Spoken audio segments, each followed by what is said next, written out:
आखिर ऐसा क्या हुआ लक्ष्मण जी की रक्षा के लिए माता सीता ने लक्ष्मण जी को निगल लिया था।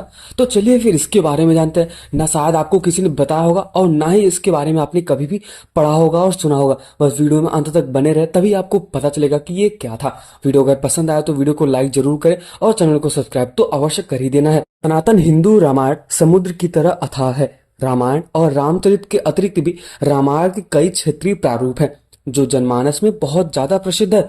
आज जो कथा हम आपको बताने जा रहे हैं वो कुछ ऐसी है कि इसका विवरण हमें रामायण अथवा रामचरित में तो नहीं मिलता, किंतु कुछ भारतीय लोक कथाओं में इसका चाव से सुनी जाती है और इसको सुनाई भी जाती है।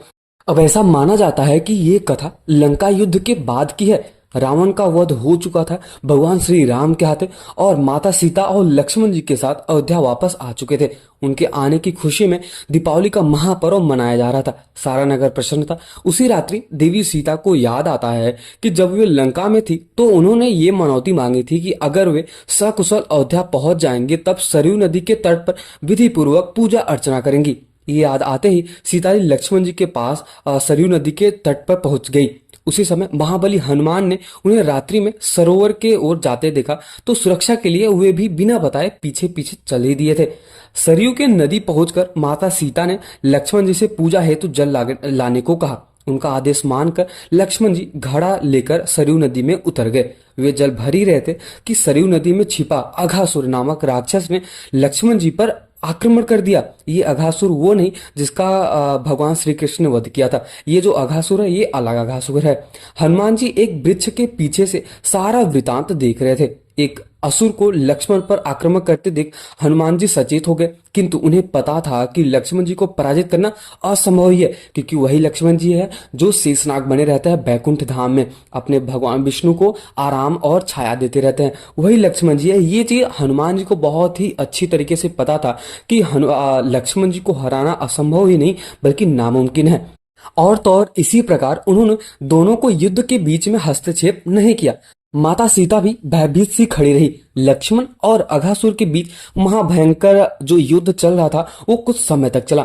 हनुमान जी और माता सीता ये देखकर आश्चर्यचकित हो गए थे कि लक्ष्मण उस राक्षस का वध करने में इतना विलंब क्यों कर रहे हैं। तभी अघासुर ने माया से अपना आकार बहुत ही ज्यादा बड़ा कर लिया और लक्ष्मण जी को निकलने लगा।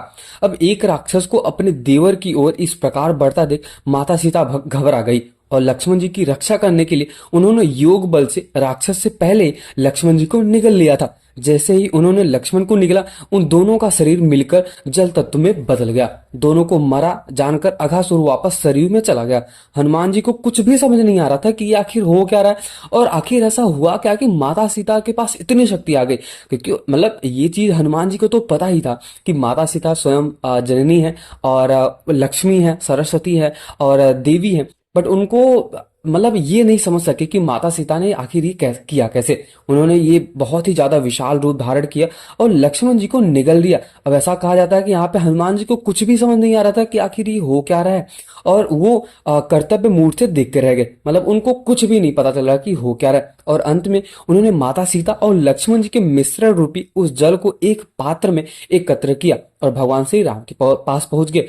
जब भगवान श्री राम ने यह घटना सुनी तो उन्होंने हनुमान जी से कहा कि सीता और लक्ष्मण जी को जीवन दान देना हनुमान के हाथ में ही है। हनुमान ने आश्चर्य से इनका कारण पूछा। जब श्री राम ने कहा कि अघासुर को भगवान शिव से यह वरदान प्राप्त है कि उसका वध किसी रुद्रावतार के हाथों में ही होगा और वो भी तब होगा जब उसे सीता और लक्ष्मण की सम्मिलित शक्ति से मारा जाएगा। सीता और लक्ष्मण की शक्ति का मिश्रण तुम्हारे पास है और रुद्रावतार होने के कारण केवल तुम ही उसका अंत कर सकते हो। अब ऐसा सुनकर श्री हनुमान जी और अपने जो रामचंद्र जी वो सरयू नदी के तट पर पहुंच जाते हैं। वहां भगवान श्री राम के आदेश पर हनुमान जी ने माता सीता और लक्ष्मण जी रूपी जल को गायत्री मंत्र से अभिमंत्रित कर आगे बढ़ गए। वेग से एक अस्त्र की भांति सरयू नदी में फेंक दिया। उस तीनों की सम्मिलित शक्ति से सरयू में आग सी लग गई और अघासुर जल में ही भस्म होकर राख हो गया।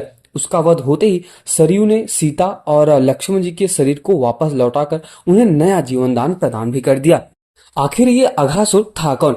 अघासुर एक राक्षस था जो भारतीय पुराणों और लोक कथाओं में आता है और ऐसा भी कहा जाता है कि भगवान शिव से यह वरदान प्राप्त था कि उसका वध केवल रुद्रावतार के हाथों ही हो सकता है। अघासुर की कथा मुख्य रूप से उस समय की है जब भगवान श्री राम और उनके परिवार के सदस्य वनवास में थे और लंका युद्ध के बाद माता सीता और लक्ष्मण ने एक महत्वपूर्ण यात्रा की थी। इसके दौरान यह घटना घटी थी।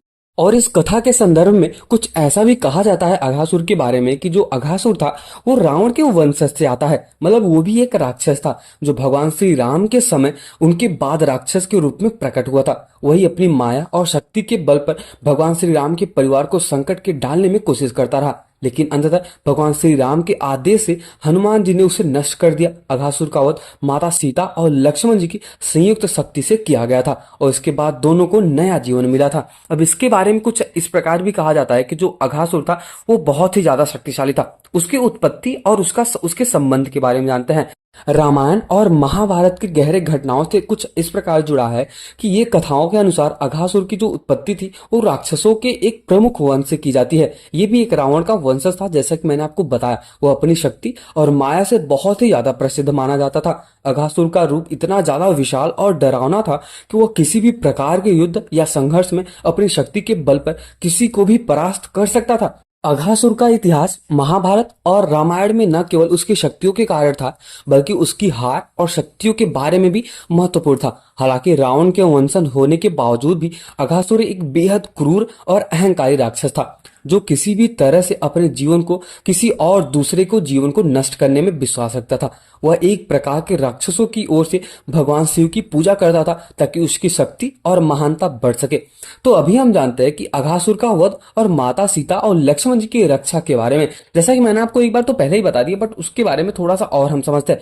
माता सीता और लक्ष्मण जी के द्वारा अघासुर का वध होने की घटना का संबंध कुछ इस प्रकार तथ्य जुड़ा हुआ है कि अघासुर का वध तभी हो सकता था, तभी संभव था जब उसके शरीर में एक साथ माता सीता और लक्ष्मण जी की शक्ति का सम्मिलित हो और फिर रुद्र अवतार हो, यानी हनुमान जी के माध्यम से उसका नष्ट किया जाए। अघासुर का वध भगवान श्री राम और हनुमान जी के विशेष योजना का हिस्सा ही था जो अंततः उसे नष्ट करने के लिए समर्पित थी। जैसा कि भगवान श्री राम ने हनुमान जी से कहा कि अघासुर का वध तभी हो जाता है जब माता सीता और लक्ष्मण जी की संयुक्त शक्ति से नष्ट किया जाए। हनुमान जी ने गायत्री मंत्र का निवारण किया और माता सीता और लक्ष्मण जी के मिश्रित जल को अभिमंत्रित कर उसे अस्त्र रूप से फेंक दिया। यह अस्त्र या इतना भयंकर उत्पन्न हुई कि आग में ही, मतलब जो जल है उसमें ही आग सा पूरा प्रज्वलित हो गया और उसके बाद अघासुर उसी जल में जलकर राख हो गया, भस्म हो गया और उसके साथ ही साथ माता सीता और लक्ष्मण जी को नया जीवन दान मिला। ये जो छोटा सा कथा था ये हमें ये सीख देती है कि सही समय पर सही मार्गदर्शन और भगवान मतलब ईश्वर के प्रति भक्ति किसी भी समस्या का समाधान कर सकती है। राक्षसों के साथ संघर्ष हो या फिर जीवन के अन्य संकट, भगवान का आशीर्वाद और सही दृष्टिकोण से हम किसी भी मुश्किल को बहुत ही आसानी से पार कर सकते हैं। साथ ही साथ हमें यह भी दिखता है कि भगवान की शक्ति को समझकर और अपनी भक्ति में अडिग रहते हुए हम किसी भी विपत्ति का सामना कर सकते हैं। तो अगर आपको ये वीडियो पसंद आया तो वीडियो को लाइक जरूर करें और जाते जाते कमेंट सेक्शन में एक बार जय श्री राम और जय श्री लक्ष्मण तो जरूर लिखे जाना। और मैं आशा करता हूँ अगर आपको वीडियो पसंद आया हो तो अपने दोस्तों को जरूर शेयर करें और वीडियो को लाइक और चैनल को सब्सक्राइब तो अवश्य कर देना।